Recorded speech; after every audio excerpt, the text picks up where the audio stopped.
Colosenses capítulo 3, desde el versículo 1 al 4. Le daremos lectura, dice así. Si pues habéis resucitado con Cristo, buscad las cosas de arriba, donde está Cristo sentado a la diestra de Dios. Poned la mira en las cosas de arriba, no en las de la tierra, porque habéis muerto y vuestra vida está escondida con Cristo en Dios.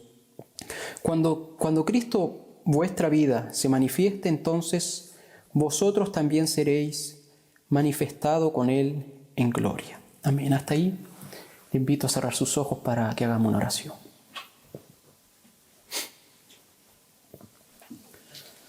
Señor Dios Todopoderoso, a través de Jesucristo su Hijo, estamos delante de su presencia, reunidos en este lugar, realizando este culto de alabanza a su nombre. Gracias por permitirnos llegar hasta este lugar. Gracias por las alabanzas que hemos podido entonar. Y ahora hemos llegado a uno de los puntos, al punto más importante del culto, donde su palabra será expuesta. Es por eso, Señor, que rogamos que usted se manifieste en medio nuestro, que usted venga a hablar a nuestras vidas, que de este lugar no salgan simplemente palabras de hombres, palabras humanas, sino que su Santo Espíritu, Señor amado, se manifieste, que podamos oír su voz, oh Dios. Porque el consejo del hombre es pasajero, mas su palabra no pasa. Su palabra llega hasta lo más profundo de nuestro ser. Es por esto que le pedimos que usted hable a nuestras vidas. Usted nos conoce, usted sabe, Señor, nuestras fallas, nuestras debilidades, dónde debe corregirnos. Usted sabe, Señor, nuestros problemas, las diferentes situaciones que vivimos, nuestras penas, nuestras tristezas, y usted sabe, Señor amado, dar consuelo. Es por eso que pedimos que usted se manifieste, oh Dios, para que todo lo que ocurra también sea para la gloria de su nombre. Todo se lo pedimos y se lo agradecemos a través de su Hijo Jesús. Amén y amén.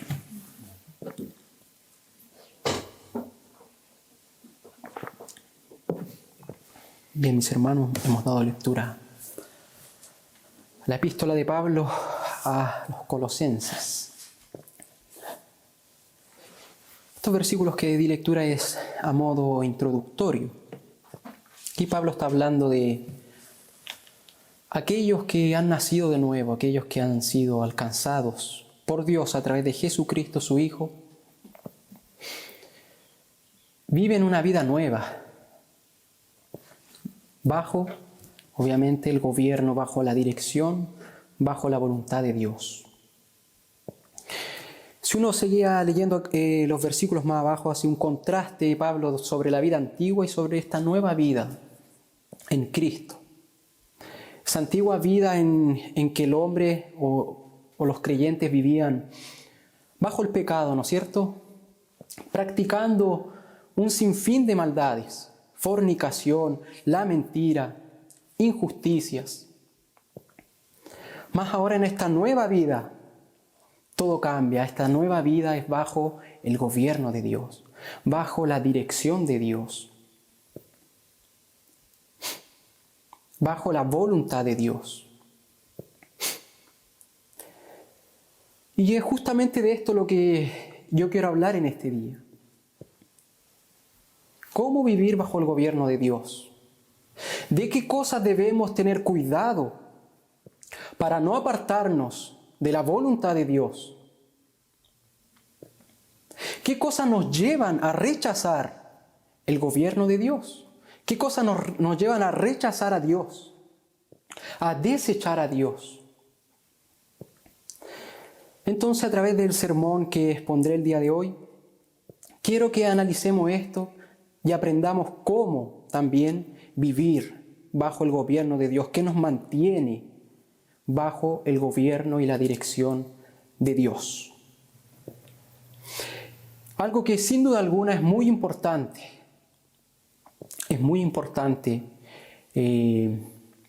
para nuestras vidas como creyentes. Saber vivir bajo el gobierno de Dios, aprender a vivir bajo el gobierno de Dios. Y para eso quiero que retrocedamos hacia el Antiguo Testamento y analicemos una historia que nos muestra el rechazo hacia Dios y hacia su gobierno, para que tengamos cuidado de no caer en estas cosas.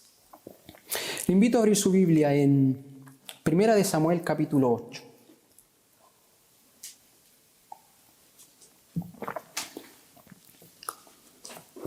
Primera de Samuel capítulo 8.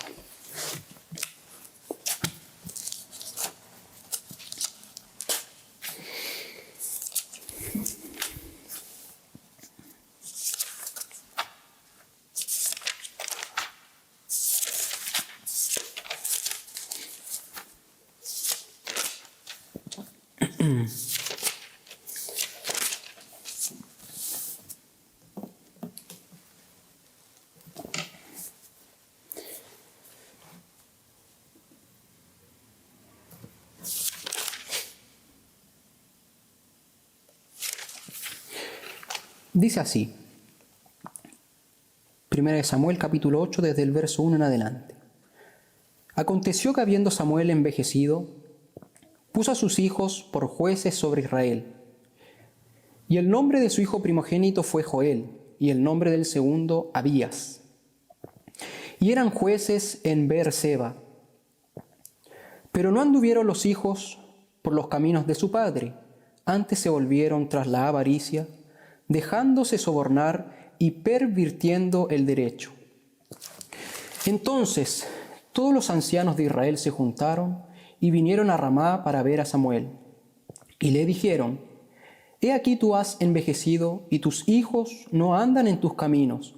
Por tanto, constitúyenos ahora un rey que nos juzgue, como tienen todas las naciones. Pero no agradó a Samuel esta palabra que dijeron: Danos un rey que nos juzgue. Y Samuel oró a Jehová. Y dijo Jehová a Samuel: Oye la voz del pueblo en todo lo que te digan, porque no te han desechado a ti, sino a mí me han desechado, para que no reine sobre ellos. Hasta ahí.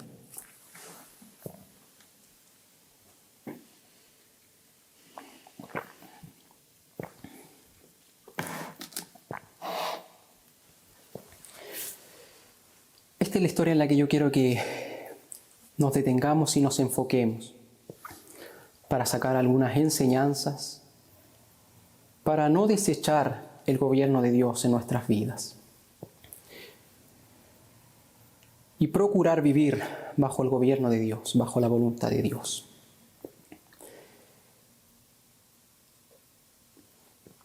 De manera para que más o menos entendamos el contexto en el cual están estos versículos. El pueblo de Israel, como ustedes saben, vivía altos y bajos. Y el libro de Samuel, o Samuel mejor dicho, él vivió en el periodo de los jueces. El periodo de los jueces fue un periodo en el que el pueblo de Israel, como dije, vivió altos y bajos. Un día estaban bien, otro día estaban mal. Un día querían agradar a Dios, otro día iban tras dioses falsos. Y una de las frases que marca el libro de Jueces es que cada uno hacía lo que bien le parecía.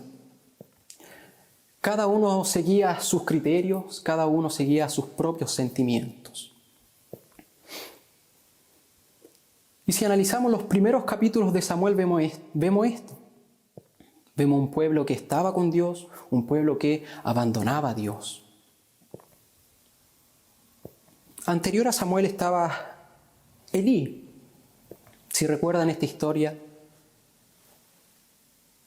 este hombre también tenía 2 hijos, los cuales tampoco agradaron a Dios, los cuales tampoco temían a Dios. Y llevaron al pueblo a la desobediencia y al rechazo hacia Dios. Y encontramos en estos capítulos anteriores que los filisteos se levantaron contra el pueblo de Israel. Y en cierta batalla los filisteos destrozaron a Israel, destrozaron a los guerreros de Israel. Ahora estos hombres, para enfrentar una nueva batalla, deciden llevar el arca de Dios.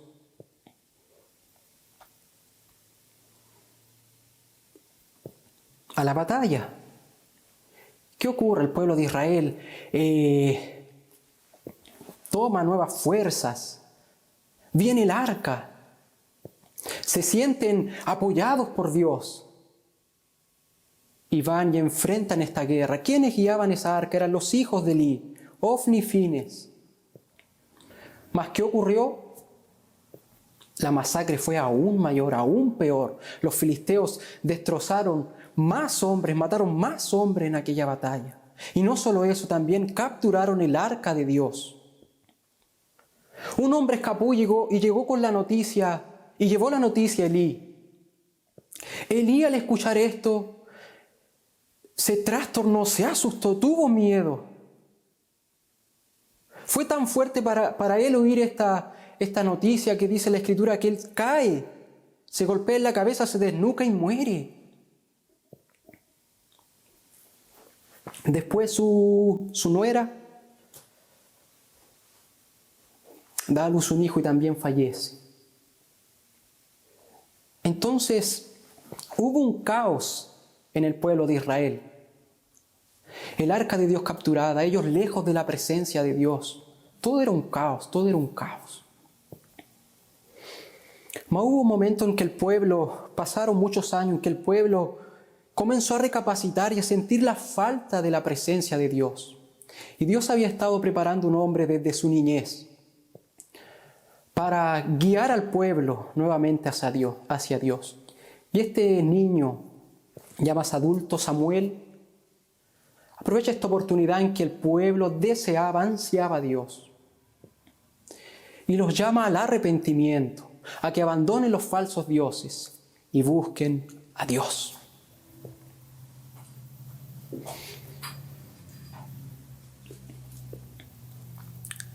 Felizmente el pueblo oyó la voz de Samuel y comenzaron a arrepentirse de sus pecados, a volver a Dios, a reconocer ante Dios sus faltas. El pueblo estuvo en angustia, en llanto. Y nuevamente los filisteos, al ver esto, van y se levantan contra el pueblo de Israel. Más, ahora este pueblo que había vuelto a Dios, que nuevamente había puesto su confianza en Dios, es defendido por el propio Dios. Y ahora son los filisteos los masacrados.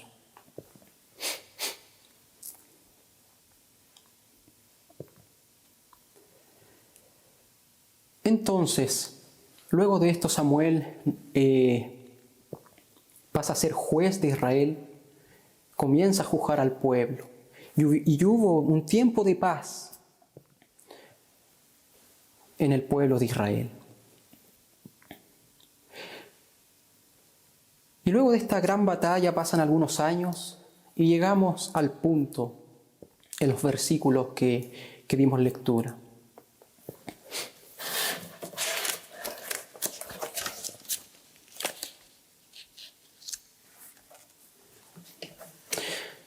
Entonces, este Samuel que había dirigido al pueblo en esa gran victoria, tristemente sabemos que el tiempo no se puede detener y pasaron los años. Samuel envejece y pone en su lugar a sus dos hijos, Joel y Abías. Pero lamentablemente, tristemente, ellos tampoco siguieron los caminos de su padre. Y en vez de hacer justicia, pervertían la justicia, aceptaban sobornos. Pervertían la justicia.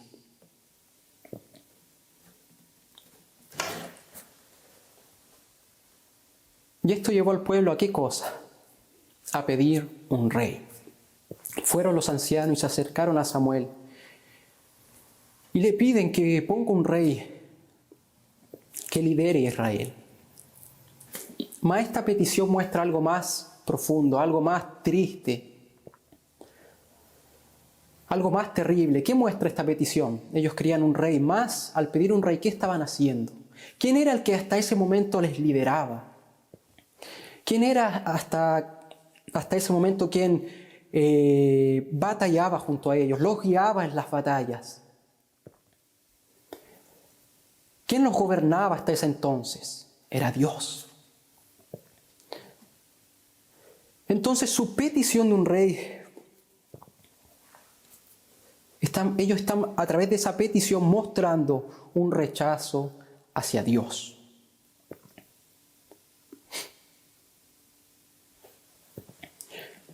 Y eso es lo que podemos leer en los versículos 7 y 8. Dice: y dijo Jehová a Samuel: oye la voz del pueblo en todo lo que te digan, porque no te han desechado a ti, sino a mí me han desechado, para que no reine sobre ellos. Versículo 7. Entonces esta petición que hace el pueblo trae consigo ¿qué cosa? Rechazo hacia Dios, rechazo hacia el gobierno de Dios, rechazo hacia esa mano poderosa de Dios que libraba las batallas de Israel. Rechazo. Es más, si usted sigue leyendo los versículos desde el 9 al 20, Dios manda a Samuel y le dice: diles lo que significa tener un rey, el yugo que significa eso.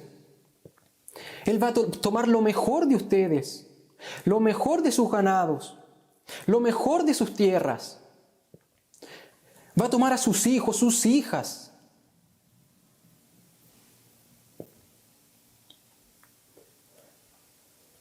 Mas el pueblo hace oído sordo a la advertencia de Samuel y aún así ellos querían tener un rey. Insistieron con aquel rechazo hacia Dios. Entonces, mi hermano, yo quiero que nos enfoquemos en algunos motivos que llevan a rechazar a Dios, los cuales nos muestran estos versículos.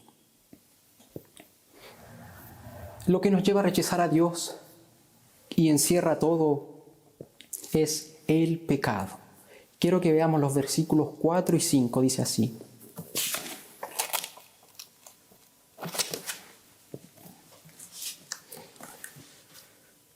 4 y 5 dice: entonces todos los ancianos de Israel se juntaron y vinieron a Ramá para ver a Samuel y le dijeron: he aquí tú has envejecido y tus hijos no andan en tus caminos. Por tanto, constitúyenos ahora un rey que nos juzgue como tienen todas las naciones.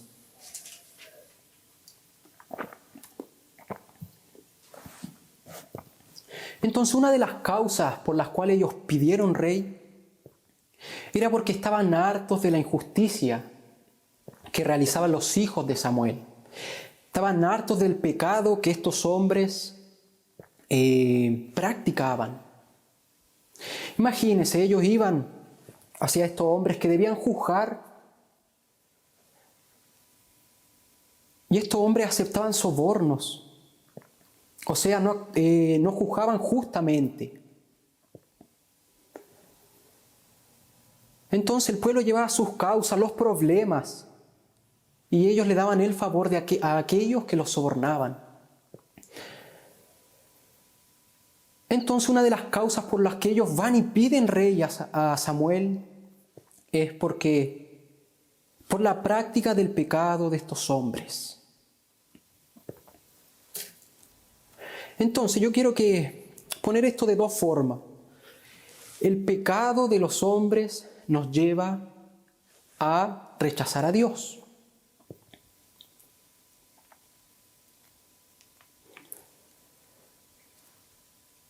Cuando vemos que, por ejemplo, ellos eran jueces, eran líderes en Israel. Y debían juzgar conforme a la palabra de Dios. Y no lo hacían. Entonces, el pueblo hebreo rechazaba a Dios. Entonces hay muchas personas que ocupan puestos de liderazgo dentro de una iglesia. Y por causa de ellos mucha gente rechaza a Dios. Vemos en las noticias hombres, pastores, obispos,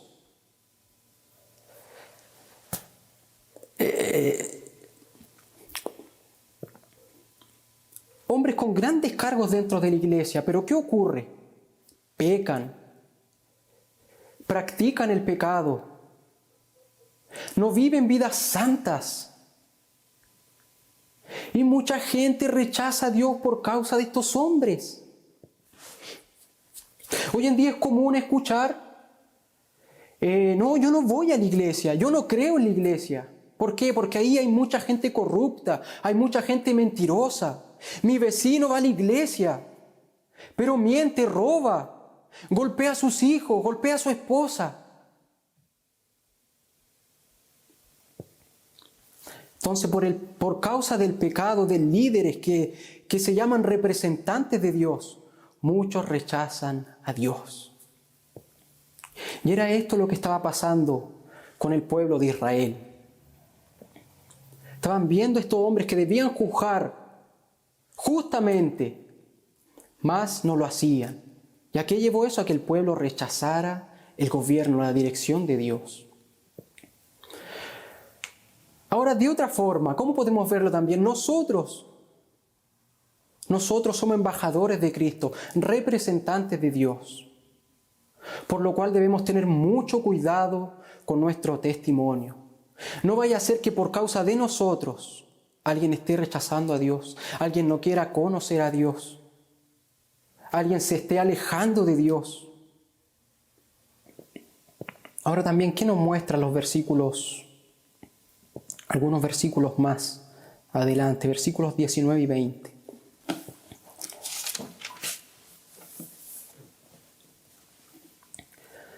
Pero el pueblo no quiso oír la voz de Samuel y dijo: no, sino que habrá rey sobre nosotros, y nosotros seremos también como todas las naciones. Hasta ahí.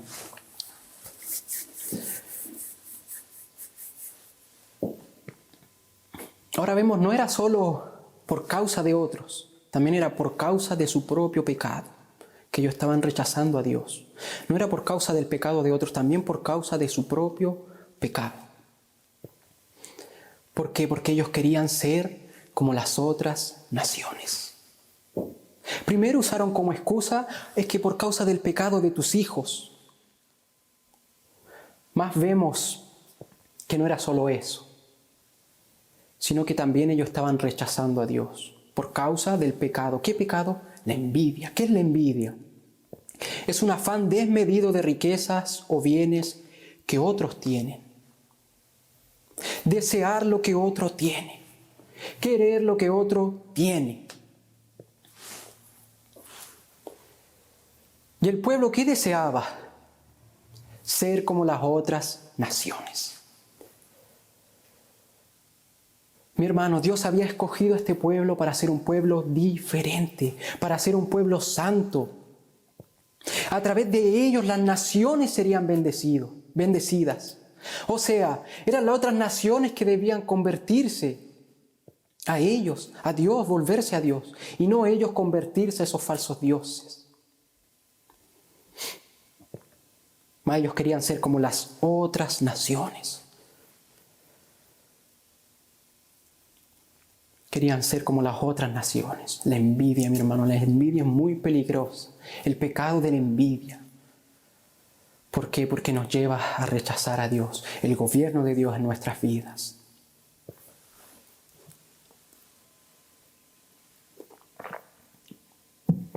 Y esto es algo bastante común dentro del círculo cristiano. Hay muchos cristianos que no entienden cómo los impíos prosperan, cómo los impíos tienen tanto y quieren aquello, quieren ser como el mundo.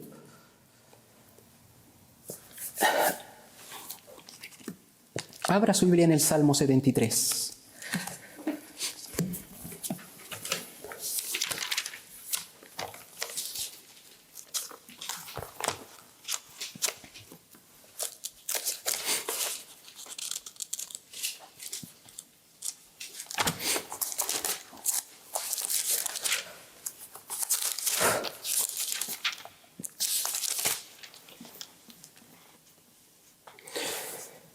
Daremos lectura a los primeros versículos. Dice así: ciertamente es bueno Dios para con Israel, para con los limpios de corazón. En cuanto a mí, casi se deslizaron mis pies, por poco resbalaron mis pasos, porque tuve envidia de los arrogantes, viendo la prosperidad de los impíos. Entonces, mi hermano, imagínese el salmista hablando también de cómo él envidiaba la prosperidad de los impíos. Entonces, mi hermano, el pecado de la envidia nos puede llevar a rechazar a Dios, Debemos tener cuidado con esto. Hay muchos cristianos que envidian a su hermano porque tal vez tiene un puesto de liderazgo. Envidia a su hermano porque, no sé, se viste de mejor forma. Debemos tener cuidado, porque la envidia nos puede llevarnos a rechazar a Dios y su gobierno. ¿Qué otra cosa nos lleva a desechar a Dios? Vamos a dar nuevamente lectura, versículo 20. La otra parte dice: y nosotros seremos también como todas las naciones, y nuestro rey nos gobernará, y saldrá delante de nosotros y hará nuestras guerras. Entonces el pueblo quería un rey que dirigiera sus batallas. Como dije anteriormente, hasta ese momento, ¿quién era el que libraba las batallas del pueblo de Israel? Era Dios. Y no había pasado mucho que ellos habían visto el poder de Dios derrotando a sus enemigos. Más, ¿qué estaban haciendo? Ellos estaban cambiando aquel poder sobrenatural de Dios, aquel brazo de Dios poderoso, aquel Jehová de los ejércitos. Ellos lo estaban cambiando, ¿por qué? Por aquel brazo humano, aquella fuerza humana. ¿Qué nos lleva entonces a rechazar a Dios y su gobierno en nuestras vidas? Dejar de confiar en su persona, dejar de depender de Dios. Imagínense el pueblo de Israel. ¿Cuántas batallas Dios nos libró por ellos? ¿En cuántas batallas Dios nos los guió a la victoria?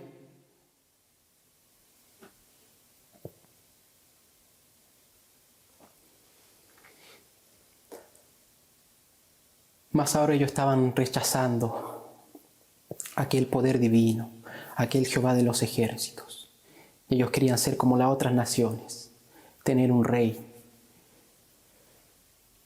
que los guiara en batalla. Entonces, mi hermano, nosotros también debemos tener cuidado con esto. Cambiar aquella fuerza divina por la fuerza humana. Muchas veces queremos conseguir las cosas por nuestros propios medios. Y no consultamos a Dios. Y no le pedimos a Dios dirección. Y no le pedimos a Dios que Él vaya por delante.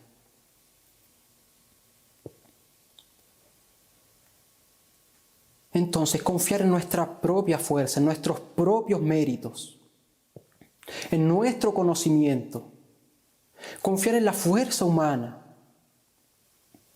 nos lleva a desechar a Dios, a rechazar a Dios. Hoy en día vivimos en un mundo donde todo se centra en el ser humano. Todo se centra en el ser humano, en el bienestar del ser humano. Ser humano, ser humano, ser humano. ¿Y cómo vemos al mundo? El mundo desecha a Dios, rechaza a Dios, no quiere a Dios. Entonces, lo que nos lleva a rechazar a Dios, en resumidas cuentas, es el pecado. El pecado. Ya sea en forma de envidia,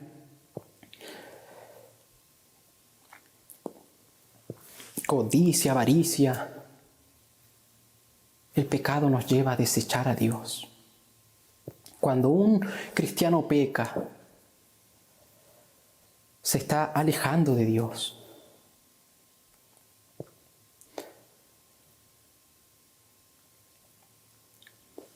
Cuando un cristiano deja de confiar en Dios, de depender de Dios, está desechando a Dios, está desechando el gobierno de Dios en su vida.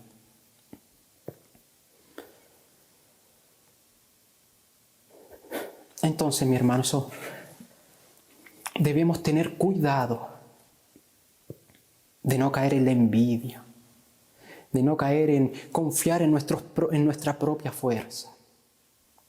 Debemos tener cuidado de no pecar para no desechar a Dios.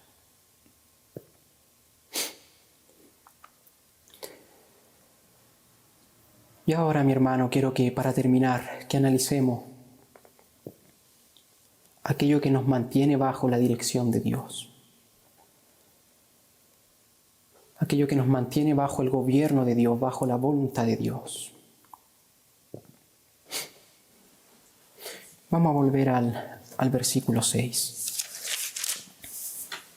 Dice así: pero no agradó a Samuel esta palabra que dijeron: danos un rey que nos juzgue. Y Samuel oró a Jehová.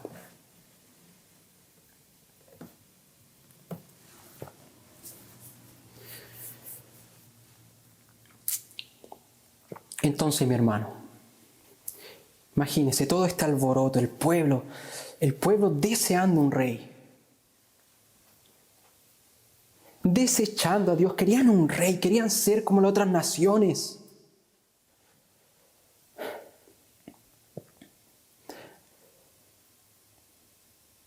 Estaban dejando de confiar en Dios, de depender de Dios. Cambiaron aquella fuerza de Jehová de los ejércitos por la fuerza de hombre. Imagínese el alboroto que tiene que haber habido.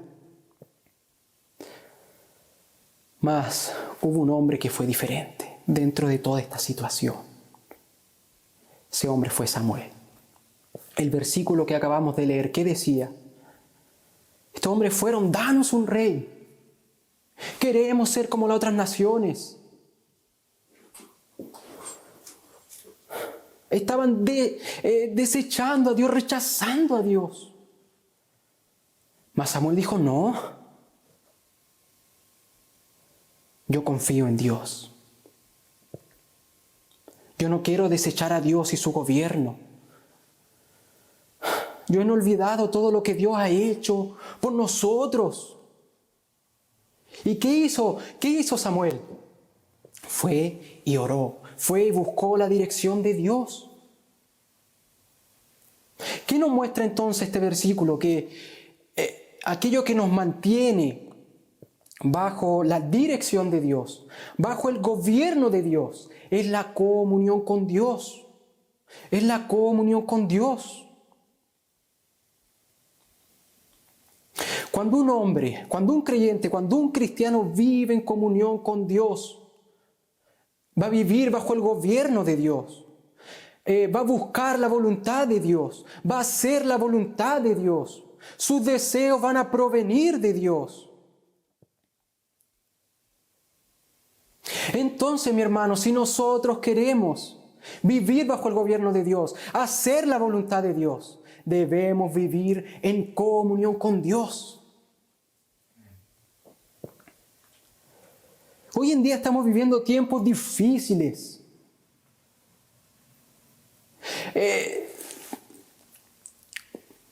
Si miramos a nuestro alrededor, vemos cómo el mundo desecha a Dios y de cierta forma nos quiere jalar.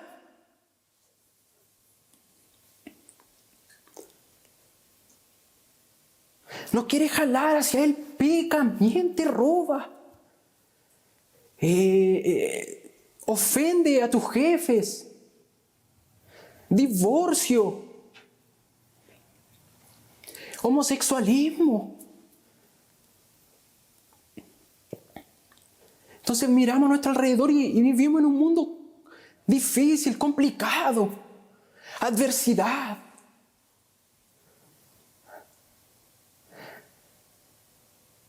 Más, mi hermano, la única forma en la que vamos a estar seguros, es la única forma que vamos a mantenernos bajo el gobierno de Dios, bajo la voluntad de Dios, va a ser teniendo comunión con Dios. Orando día tras día, estudiando las Escrituras día tras día, acudiendo a los cultos, juntándose con los hermanos, alabando a Dios, viviendo en comunión con Dios. Es la única forma, viviendo en comunión con Dios, viviremos bajo su gobierno. Mi hermano, seamos como Samuel. Aunque todos digan, no quiero a Dios, desecho a Dios, no quiero que Dios me gobierne, no quiero que Dios gobierne mi vida. Digamos como Samuel, no, yo quiero a Dios, yo quiero que Dios gobierne mi vida, yo quiero hacer la voluntad de Dios. Me imagino que Samuel no olvidaba lo que Dios había hecho por ellos. De la misma forma, nosotros no olvidemos lo que Dios ha hecho por nosotros para alcanzarnos, para salvarnos, para redimirnos, para hacernos su hijo. Y aunque todo el mundo esté en nuestra contra, vivamos en comunión con Dios. Vivamos bajo la voluntad de Dios. Andemos en santidad. Busquemos glorificar a Dios.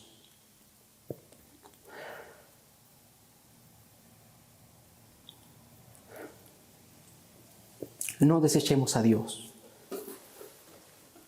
Vivamos en comunión con Él. Deseémosle cada día más.